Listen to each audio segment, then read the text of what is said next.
Hello, welcome everyone. Thank you so much for joining us today. My name is Anissa Avon, and I am excited to have you on the call with us. I can't really say I'm excited about the topic because it's a very timely topic, but we are definitely in a time and space reality that is surreal regarding workplace harassment and Me Too in the workplace. So in just a moment, I'm going to introduce myself and I'm going to introduce our sponsors. I'd like to take care of a little bit of housekeeping first. First, I'd like to say that if you're here with us, we feel honored that you've joined us, that you're taking an hour out of your day to come in and listen to the topic today, a strategic approach to workplace harassment and sexual harassment in the workplace prevention. But our aim today is to make sure that whatever it was that you joined this webinar for, that you feel like we're going to meet those needs, that we're going to address the questions that you have, that this is an interactive webinar. Now, the trick is my power went out, so I will not personally have access to your chat box. However, our VP of Client Services is on the call, and I'm going to ask her to monitor the chat box and find a way to text me the messages or to facilitate that dialogue. If you do not get what you're looking for out of today's call, don't hesitate to pick up the phone and reach out to me. I really enjoy talking shop, and if there's some way that I can support you or that Turnkey can support you in your training or employee development pursuits, then we want to do that for you. So Turnkey Coaching Solutions is an employee development firm. We have coaches, trainers, and organizational development experts across the country in every major metropolitan area and in key hubs internationally. We specialize in HR employee development services. So that's coaching all the way from frontline to executive level. We do strategic planning and employee development training, also for leadership development, all the way down to team development to frontline supervisors. But today, I'd like to share with you about our expert. So Sandra Clausen has so many credentials and such a deep knowledge around human resources development and human resources that almost every year I have to go back to her and say, now, when did you have time to get this next degree or this next certification? So I'm excited that Sandy is on the call with us. Sandy also serves as our Director of Coaching here at Turnkey Coaching and Development Solutions. So she provides a great deal of support to our coaches here on our team, as well as our clients. Sandy is an associate certified coach with the International Coach Federation, as well as a co-active professional certified coach, as well as holding a senior professional HR and senior certified professional in the with SHRM and, gosh, I can't remember the other certifying body off the top. But needless to say, she has gone to great lengths to ensure that she is 100% abreast of what are the new, what new knowledge does she need to stay on top of in order to be the consummate HR consultant. And on top of that, Sandy has her BA in management as well as her master's in organizational management.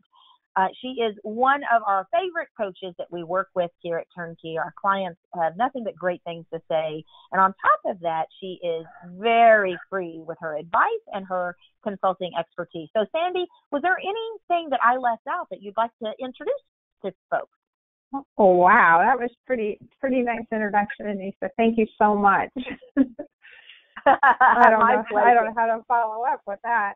Well, I'd like to start off by saying that the whole sexual harassment thing it got my interest early on in my career. I've had over 30 years of experience in HR in all kinds of different roles.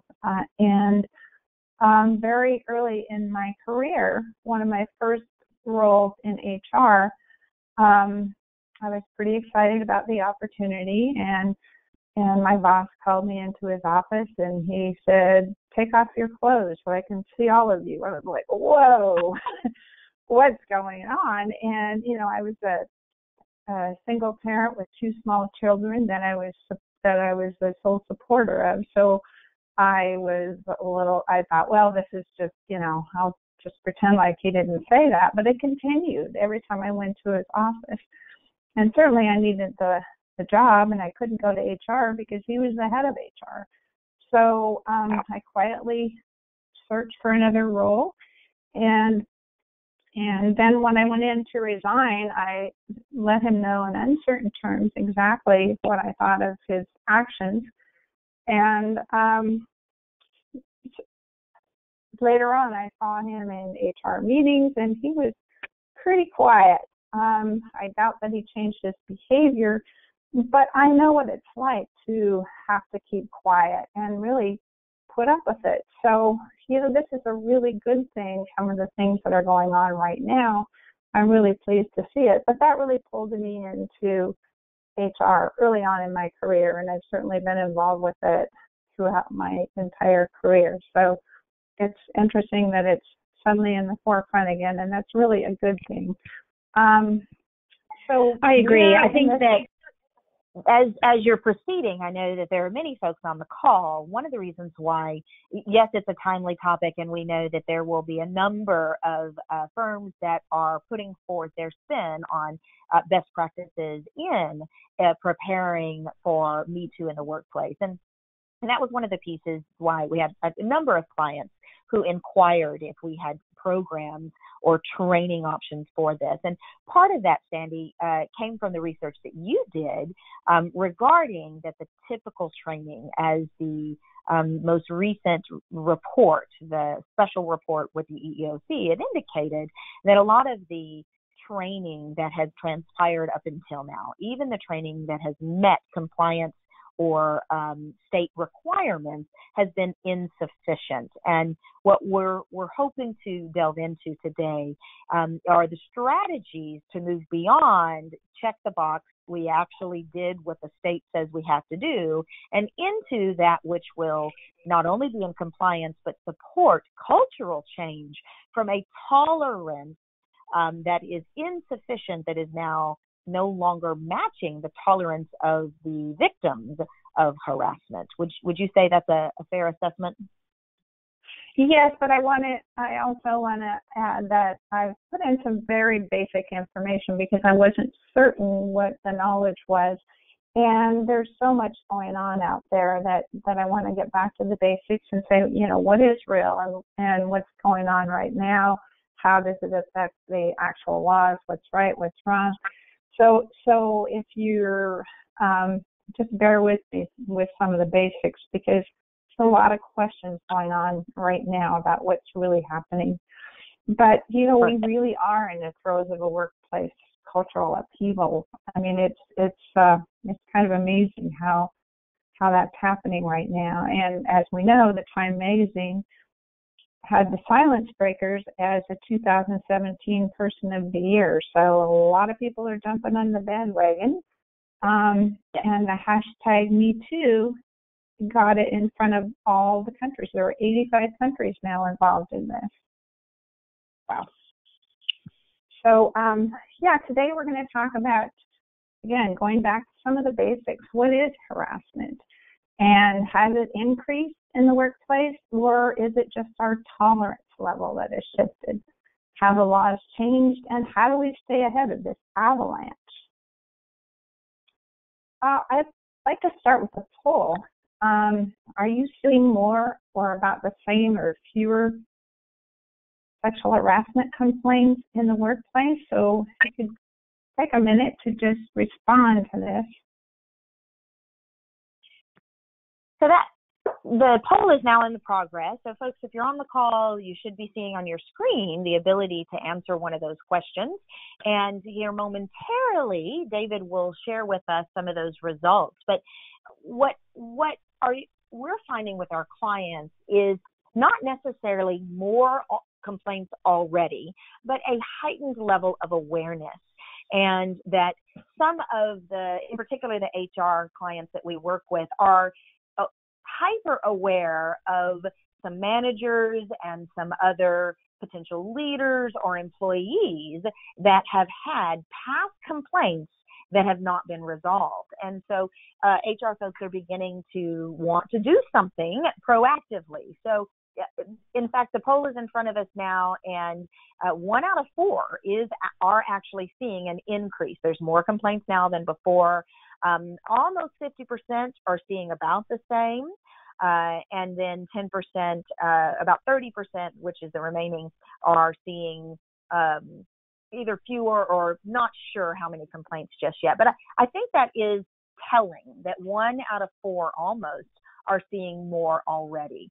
We are just now at the tipping point, so to speak, of what has transpired with the Me Too movement.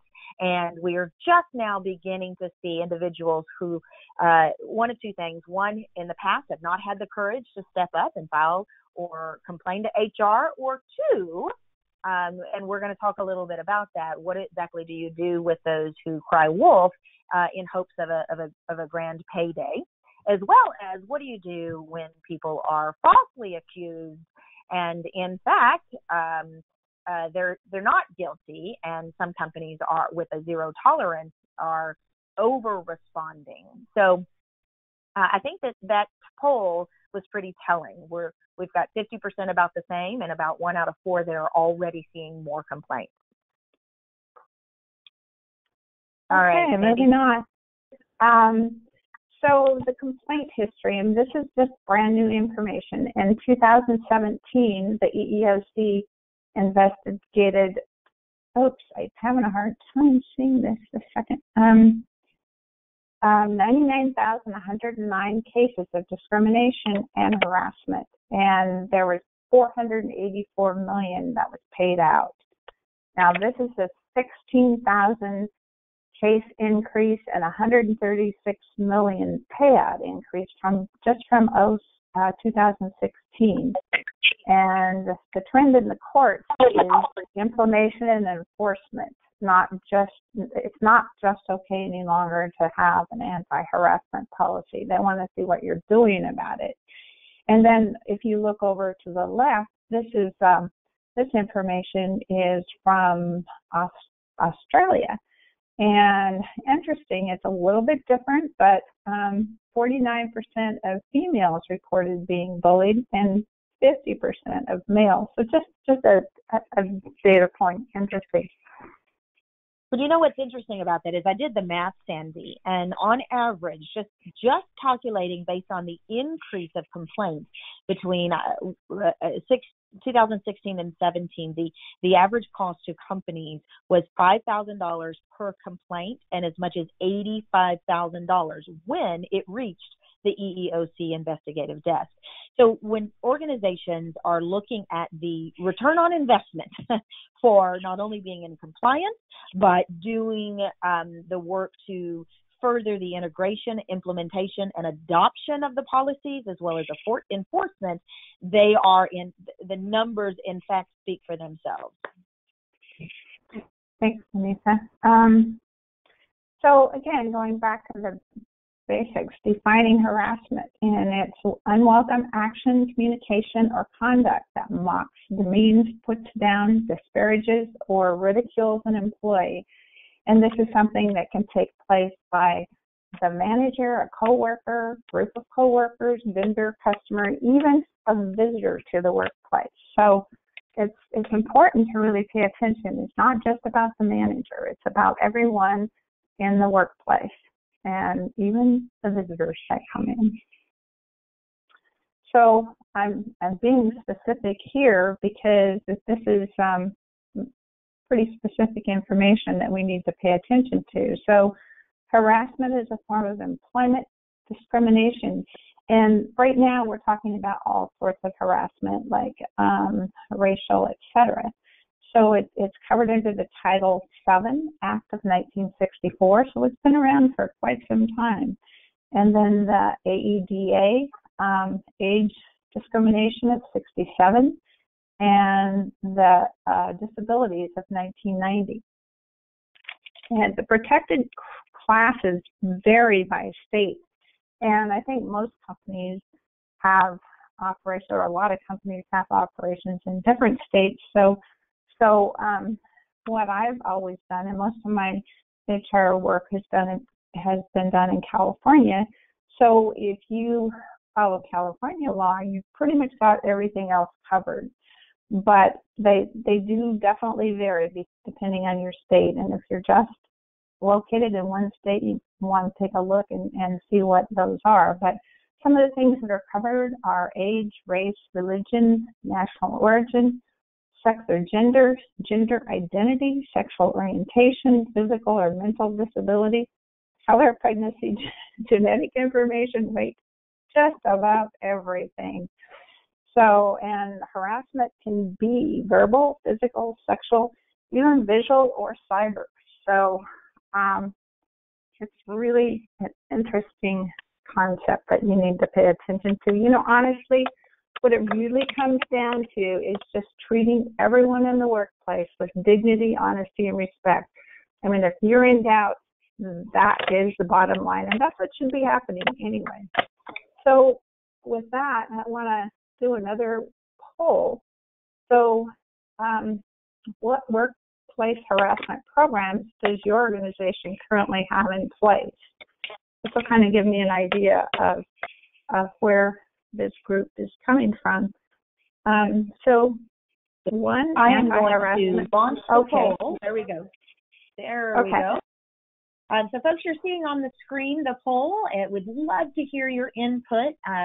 Like I said, we really want to make sure that it's customized and tailored to those of you on the call. So what anti-harassment programs does your organization currently have in place? Do you have harassment and sensitivity training or compliance audits and evaluations, e-learning, ongoing policy communication, or are your programs poor or non-existent? Now, you may have multiple of these. What we're working with GoToWebinar is forced selection, which means if you could only choose the one that you feel is the best that your organization is offering employees, which one would you choose? We're looking for the item that you feel is most representative of the anti-harassment programs that your organization has in place. And so far, Sandy, we're still collecting responses. It looks like 44% have harassment and sensitivity training in place. 2% have compliance audits and evaluations. We've got about 1 out of 16% looks like have e-learning. 17% have ongoing policy communication, and about 21% are voting that their programs are poor or non-existent. Okay, right, so that's we slow down. Yep. So here's, in a moment, you guys should be able to see the results there. I am sharing those now. The poll says, just as I was reading off, that almost 50% have some type of harassment or sensitivity training, and then almost about 21% have their programs they feel are poor or non-existent. Okay, well, that really helps. So some of the information that I have is, as I was concerned, some of the information is basic, but I think we need to continue to really describe what it really is and hopefully clear up some understanding. So what is sexual harassment anyway? The U.S. EEOC describes it as, or says it occurs when submission to or rejection of this conduct explicitly or implicitly affects an individual's employment. It unreasonably interferes with the individual's work performance or creates an intimidating or hostile, offensive work environment. So that covers a lot of territory. The most obvious one, though, is the quid pro quo, and that is very tangible. It's really this for that. So, hey, Sandy, we're still, the poll is still showing. Would you click on your PowerPoint deck so that we can see your screen? Oh, you can't see my screen? Let's see. There it is. We found it. Okay. Please keep going. Oh, okay. Wow. All right. Now, can you still see it? Start right where you Okay. are. Yep. We're on type Okay. of sexual harassment, quid pro quo. Okay. All right. So, I mean, that's tangible employment action, and that means, like, if you do this, I will give you a promotion. Or it also can be a threat. If you don't do this, you're going to be fired, or you'll get a job change. So that one's pretty obvious. And there are also threats of retaliation. Retaliation is a pretty big deal. So types of sexual harassment: staring at and intentionally brushing against a coworker. And I know I've spoken to someone recently about that, and they're saying, well, they didn't say anything, and so I didn't mean anything. I guess it was okay to look. But you know what happens? Maybe they don't say anything, but take a look at your turnover. Quietly leaving the organization. Maybe it's not a direct illegal action, but it certainly affects people. And same with inappropriate comments or jokes or innuendos. Yeah, well, maybe you're not hearing anything, but treating people with respect is the most important thing, because if you don't have a complaint, that does not mean it's okay. Even overhearing sexually explicit conversations, well, it might be okay with the person you're joking with, but what about that person next door in the cube next door that is listening to it? How does that affecting them?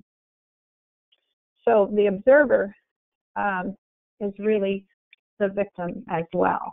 So hostile work environment can be created by coworkers by observing what's going on. And suppliers, customers, visitors, if you have a visitor in the workplace and they're observing this kind of activity, not probably be coming back either.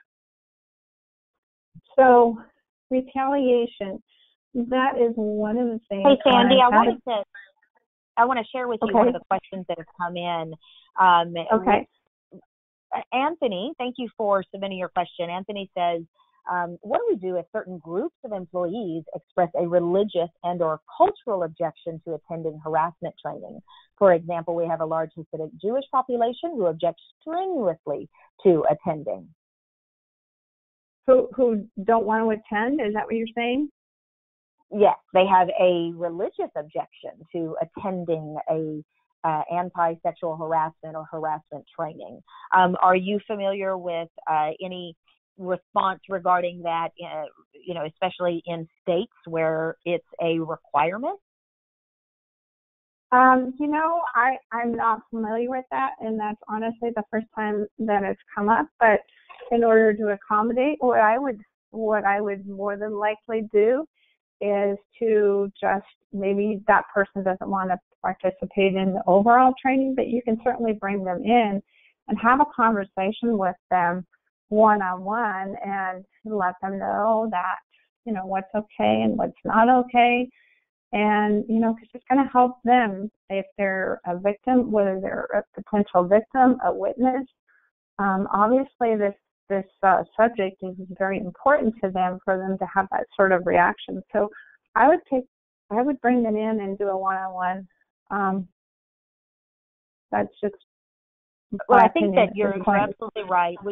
Anthony, we certainly have employment law and organizational development consultants who also hold their law degrees. So I will reach out to one of them to ask for some advice and share that. What I can share with you that we have done with other organizations in similar situations is exactly what Sandy is saying. A one-on-one, the organization must be in compliance, but there is such a thing as the Bill of Rights and separation of church and state, which means that we cannot require those who have a religious objection to participate in something that is counter to their religion. and yet we as companies must still be in compliance with our laws. So there are exemptions that the state can provide for other type compliance situations in regards to this. I'll ask one of our attorney at laws regarding this piece of it and see if we have a different response to than what Sandy is sharing.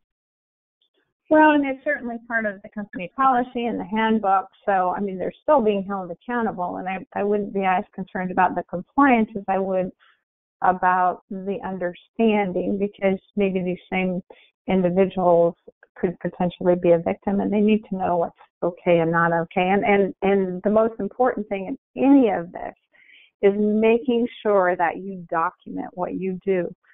Just document. If you've spoken to someone, or if someone doesn't want to do the training, document that. And, you know, if you're concerned about compliance, have them sign off, you know, all sorts of things like that. So, yeah, it's a one-off situation. So let's go back to this. Retaliation is the most frequent alleged bias discrimination.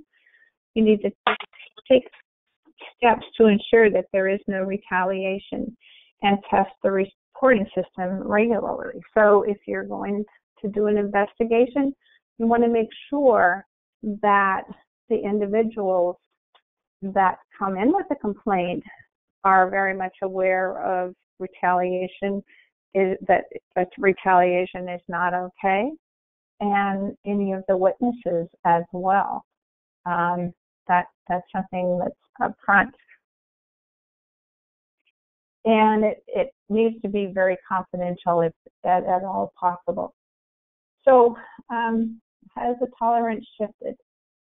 You see, everywhere you look, you see entertainers, executives, politicians, they're being terminated right and left. And a survey shows that 82% of the women are more likely to speak out since the Weinstein allegations. Nationwide Insurance reported 15% increase in employment practice liability sales between 2016 and 2017. So a lot going on.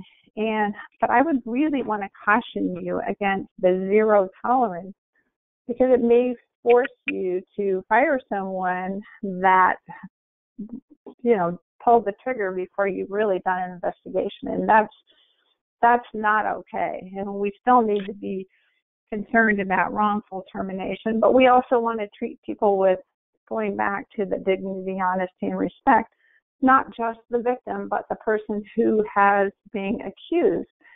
I have been in a situation in the past during an investigation that sounded really blatant, and further investigation showed a totally different story. So it's just FYI, you need to pay attention. Well, and I want to say, you know, thank you to Tammy for asking that very question. She says, is the recommended approach zero tolerance regardless of the severity of the offense, or are there concerns that a zero tolerance policy could possibly deter people from coming forward with complaints? And I think you just answered that very nicely, is absolutely. Zero tolerance is an overreaction that will ultimately result in, at best, letting go of high-valued, high-potential employees, and reducing the number of people who come forward because they don't want to be responsible for someone losing their job when they were just a bystander, for example. And at worst, wrongful termination lawsuits and real disruption in the workforce. We've seen zero tolerance in other scenarios yield poor results. I mean, a perfect example is zero tolerance of violence in schools. We've had kindergartens be arrested because they, you know, picked up a chair wrong, and silly things like that have really disrupted education over a zero tolerance policy. So one of the things that we've seen to be effective, and you and I, Sandy, have talked about this, is the process of investigation and evaluation, and then a strategy that is, how did you put it when we were talking, that is systematic every single time. The manner in which the individual and the situation is investigated, responded to, validated, and then whenever needed, a mediation process or something to where the company can document where they responded appropriately, including one-on-one training or an intervention training or mediation, but at the same time doesn't automatically say, yeah, sorry, I know you probably didn't do anything bad, and yeah, we heard it was consensual, but we got to let you go, and that really can hurt workplace morale equally. Well, we need to make sure that we're consistent. So we want to just, I've kept spreadsheets that, for disciplinary action to make sure everyone is treated consistently, whether it's a senior executive or one of the line workers in a manufacturing plant. There should be no difference in the action that is taken due to the investigation. So we need to be really careful in that. And I know in the past there's been a lot, at the top of the organization where they said, oh, well, that's just Henry or whatever, and that's just not working anymore. Well, and Paula has, I want to say thank you to Paula and Karen, who both said pretty much the same thing here. Thank you, guys. They said zero tolerance of the behavior is key, not automatic termination, as it depends on the offensive behavior. There's a difference. And Karen writes, we have zero tolerance for harassment, but we make decisions on what to do based on the severity of the situation. Okay, so, but I would just say non-tolerance, but that's a personal opinion. So I just would just say be careful with zero tolerance. That means like nothing. People are afraid to even talk to each other in the workplace. I think, people are saying, oh, does that mean I can't date anyone anymore? I can't talk to women. So I'm just saying be careful with overreaction. But again, everyone has their own approach, but that's how I would look at it. Congressional, so again, going back to, has everything changed or is the tolerance changed? Well, there are some changes going on currently. There's some proposed legislation in Congress. They've introduced a new bill that would bring transparency and accountability by extending protections to interns and fellows. It's like, wow, why weren't they always protected to begin with? I mean, that's kind of a no-brainer. Again, personal opinion. And to eliminate forced mediation. I know I've been reading a lot about that recently, and in Congress they've had forced mediation that's so intimidating that the person bows out and doesn't file a complaint because it's a pretty difficult situation. And also by ending the secrecy so that the victims can speak out publicly, and requiring members of Congress who are found guilty to pay their own settlements. So taxpayers have been paying those settlements quietly, and with this new bill, that will no longer be okay. And it's also to improve the systems to address harassment in the workplace. So that's a good thing that this is going on, and this Reform Act, hopefully this will pass. And then there's a lot going on at the state level too.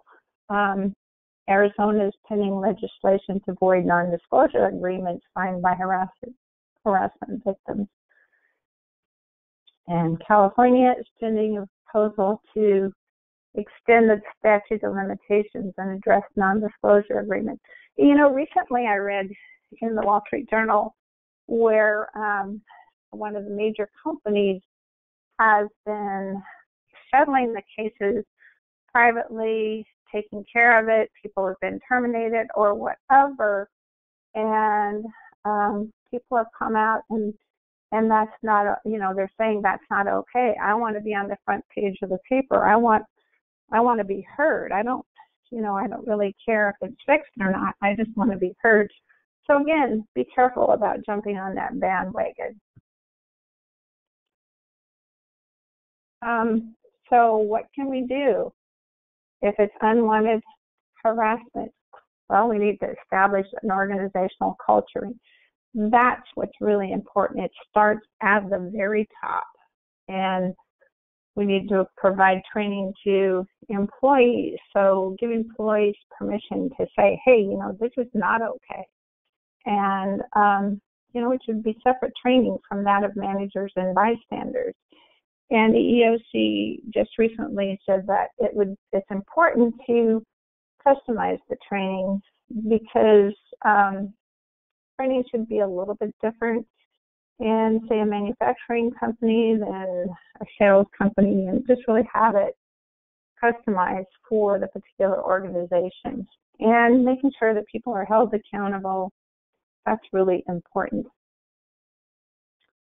So creating we had a couple of questions come in. And I just want to say that Erica asked if we're going to have resources and websites that we can share regarding how to make sure organizations prepare a strong policy and the best practices to investigate complaints appropriately, et cetera. And I want to say that certainly Turnkey Coaching and Development Solutions has a coaching program that will support HR professionals in designing a by-the-book, best practice policy, as well as training, et cetera.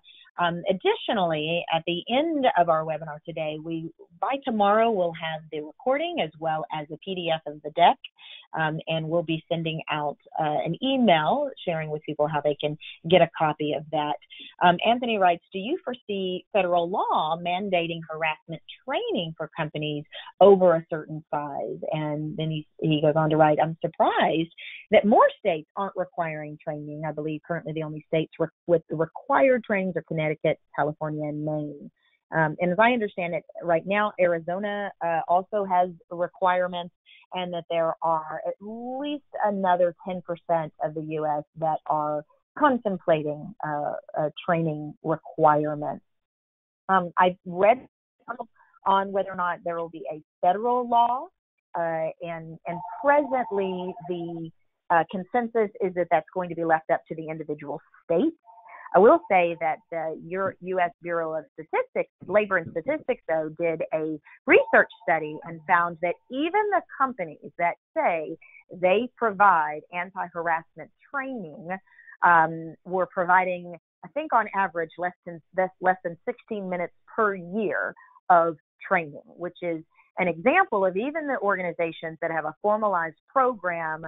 The EEOC are finding those programs ineffective, and also finding that they are insufficient in the quality and the content that will actually move the needle on harassment prevention and appropriate response to harassment complaints.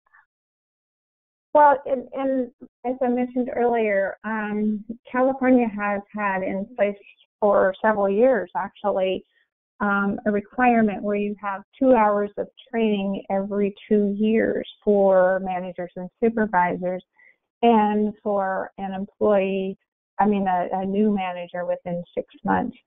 So maybe you don't have your head office in California, but I think it's good to just kind of follow that sort of guideline, because it's certainly, if you do have a complaint, the first thing they're going to look at is, have people been trained? Do you have a policy? Do you have a procedure? Do you respond?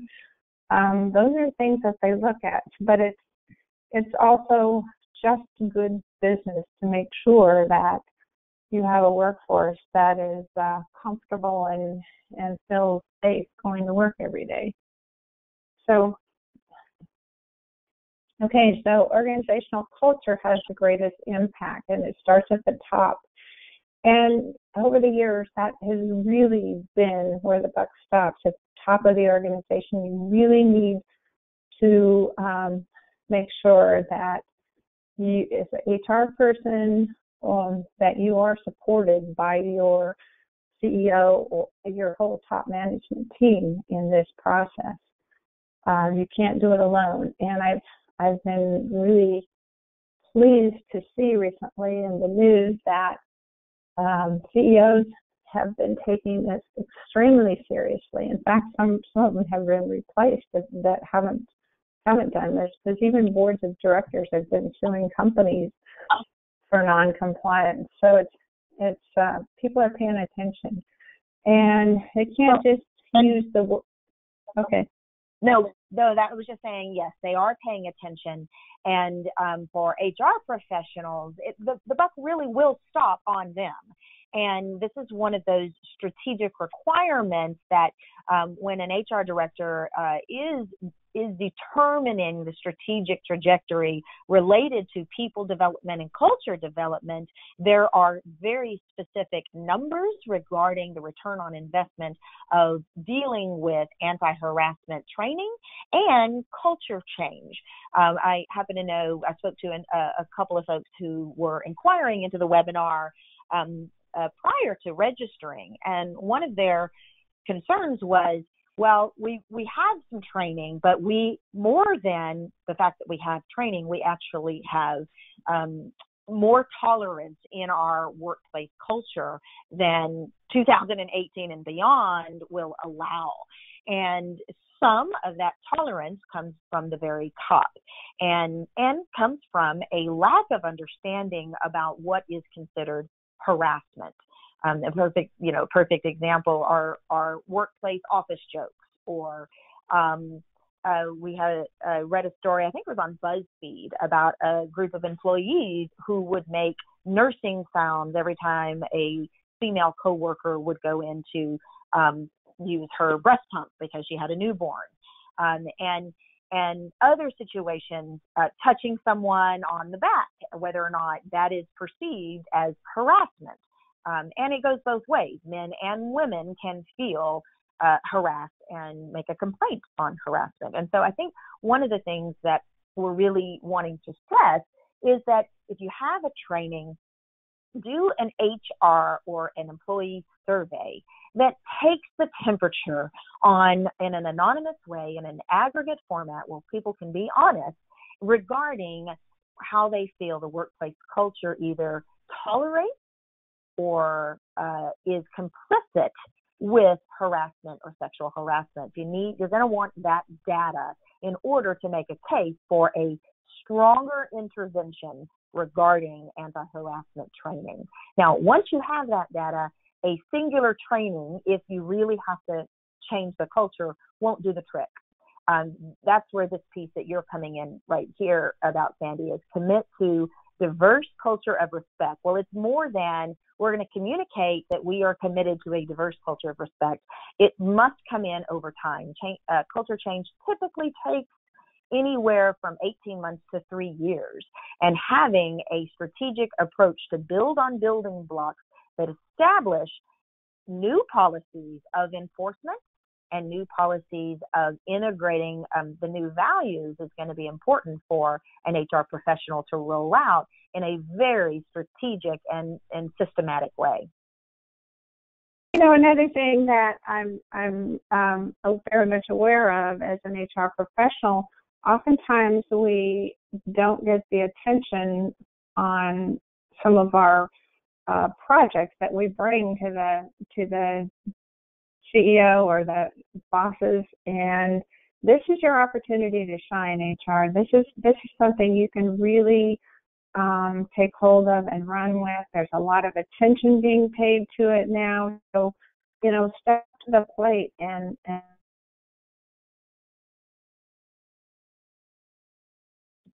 Would you say that last part again, Sandy? The phone kind of checked out. Sandy, are you still with us? Well, we have had some interesting technology challenges today. Sandy, are you still with us? All right, well, she must have gotten knocked off the call, so we're going to go ahead and proceed while she's coming back on. And I think Sheila is still on the call with us. Sheila, if you will ping Sandy and find out if she's having technical issues as well. that would be great. Are you with us, Sandy? Did you come back on? Nope. Okay. So we've had a couple of questions come in that I want to share. Jessica asked, how long should anti-harassment training be? And the answer is twofold. There is compliance training, and most of the legislation that I've read has to do with saying about 2 hours per depends. Either it's per year or per 2 years, and then within 6 months for new managers. Now, here's the key. The most recent EEOC report, point blank, explicitly said our current methodologies of sensitivity training and anti-sexual harassment training are not working. We recommend something, I can't remember the exact words, but my takeaway from it was a customized approach for the culture, the industry, the business, and the units. That means managers should be trained to have the basics as well as to be trained regarding their responsibilities as a manager. And I think that it's going to be important for HR professionals to implement something that is interactive and something that uses adult learning best practices, which is one of the reasons why a lot of the e-learning programs are insufficient. Is because we've all taken an e-learning course. It's great if you just need to check the box and make sure that someone has read the material. What's not so good is the interactivity with it. The dialogue that occurs between the experts and the individual in the group is what drives learning. And those are the pieces that more progressive organizations, particularly if they know that their training has fallen short, are going to want to do. And my recommendation, and those that we're recommending to our clients, are 2 hours per training with a 30 minutes to an hour of interactivity. So it's really about a 3-hour training. So going back Sandy, to are you back with us? I am. You know, I got lost. So if you're wondering, you know, this seems a little overwhelming. You can see my slides, I hope. Yeah. So how do we address this? You know, honestly, right now, as of this date, nothing has really changed. A lot in process and a lot will be changing.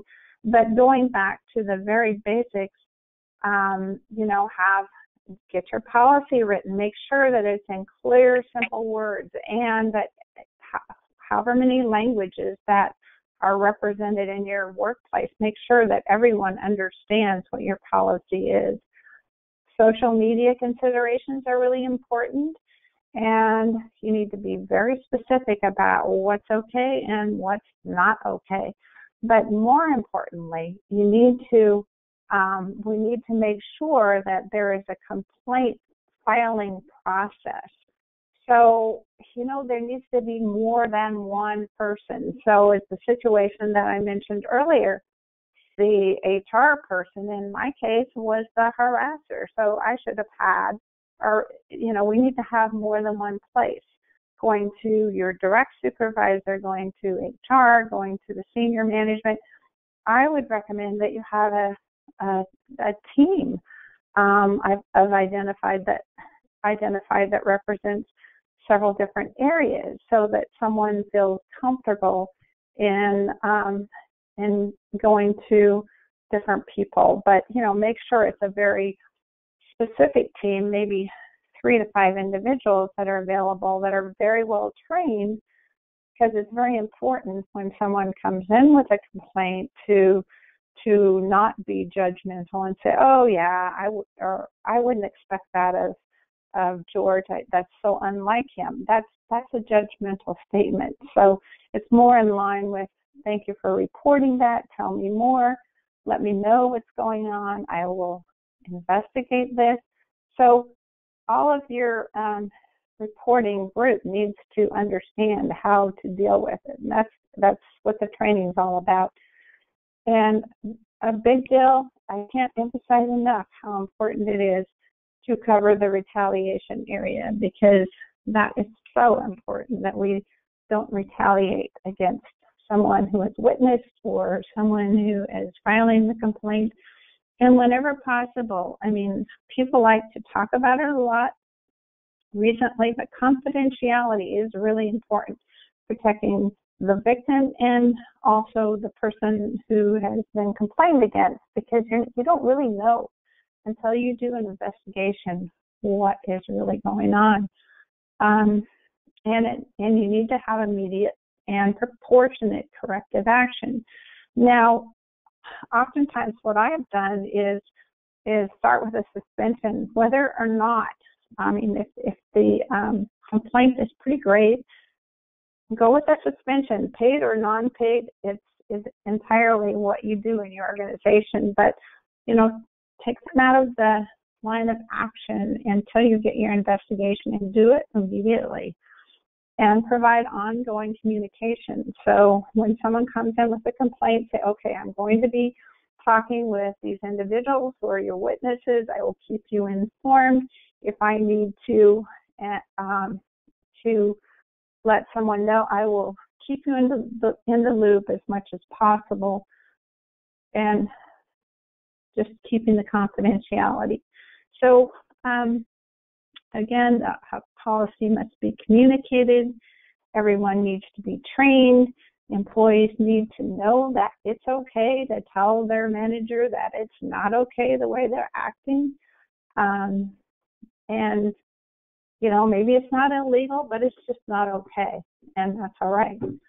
And observers, people that have witnessed something that is not okay for them, they need to be able to step up to the plate, and the bystanders need to be trained too. Again, I touched on this a minute ago, responding to a complaint.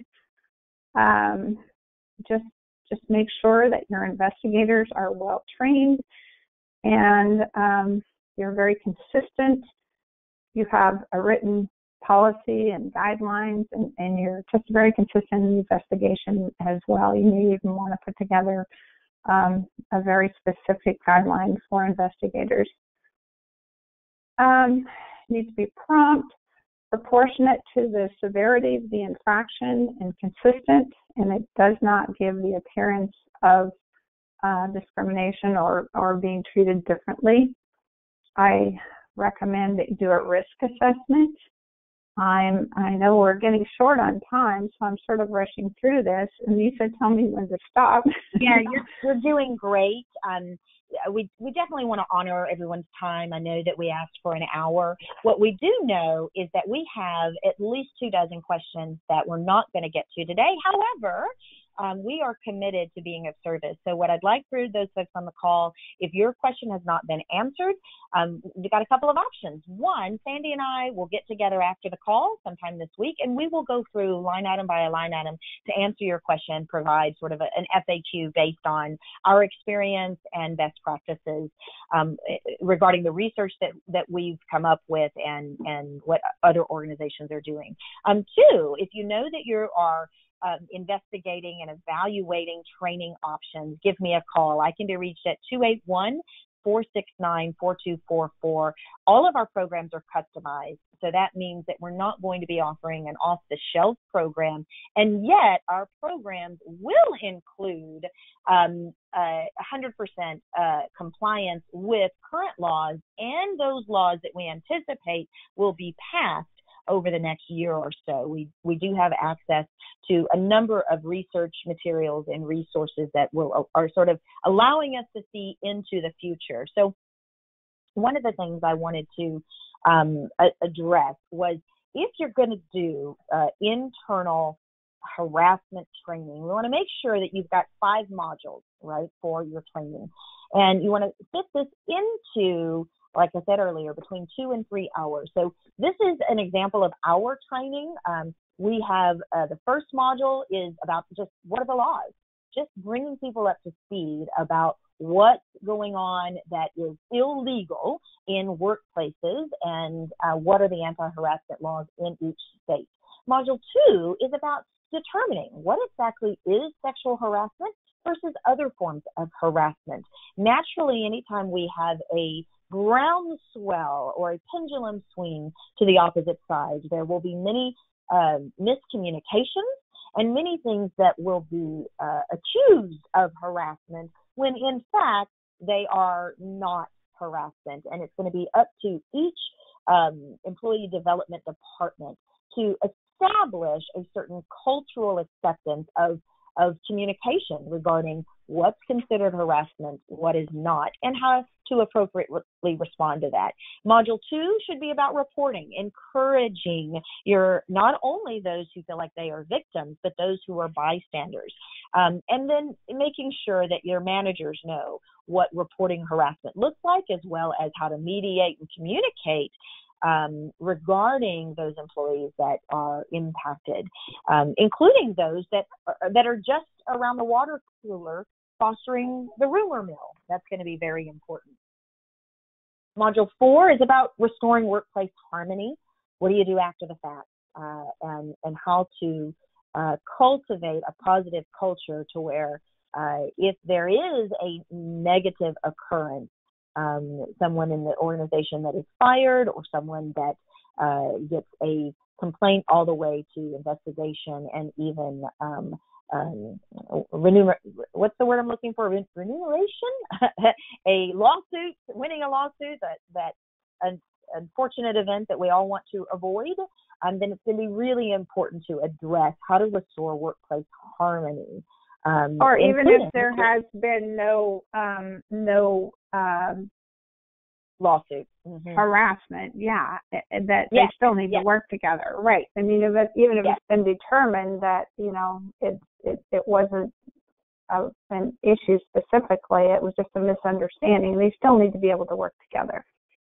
That is absolutely essential, and it is one of the things that when an organization needs to defend their actions, they will also need to show that they took the investigation and the complaint seriously, and they trained all individuals on restoring workplace harmony and dealing with quote-unquote perceived harassment or not. And then Module 5 becomes about rights and responsibilities. What rights do employees have?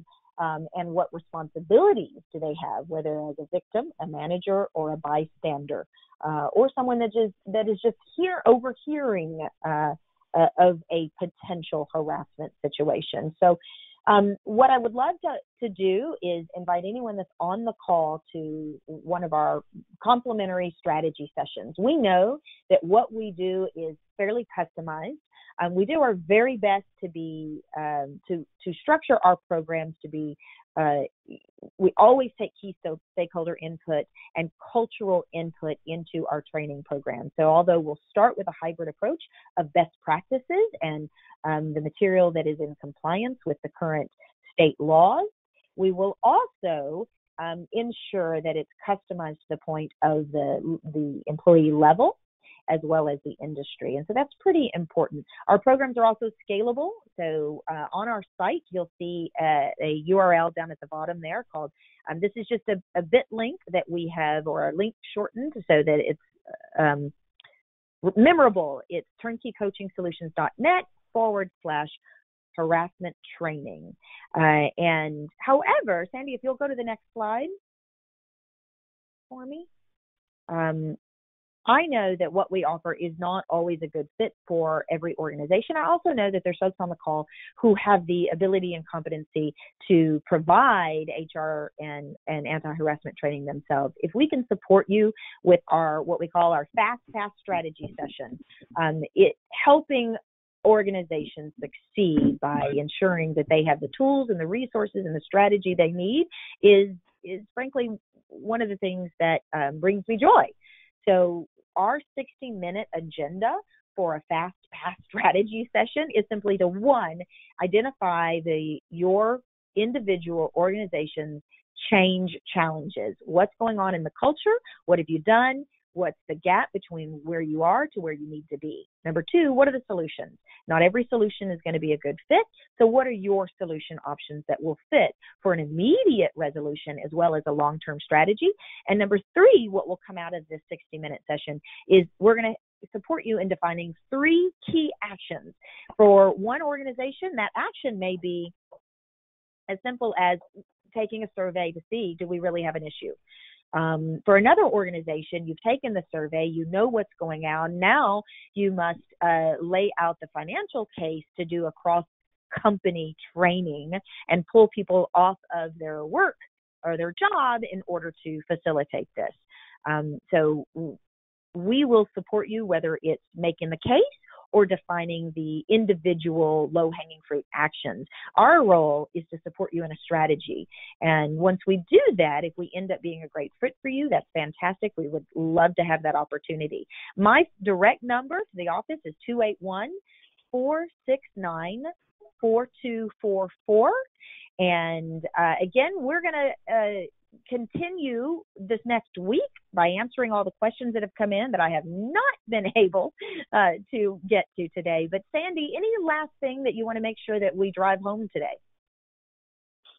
No, I think, again, the guidelines really have not changed. We just need to make sure that now that we have the attention of our senior managers, let's take advantage of it and write those policies and make sure that we're in compliance, do that training. This is your opportunity window to make things happen and to get some exposure as a true professional that we all are.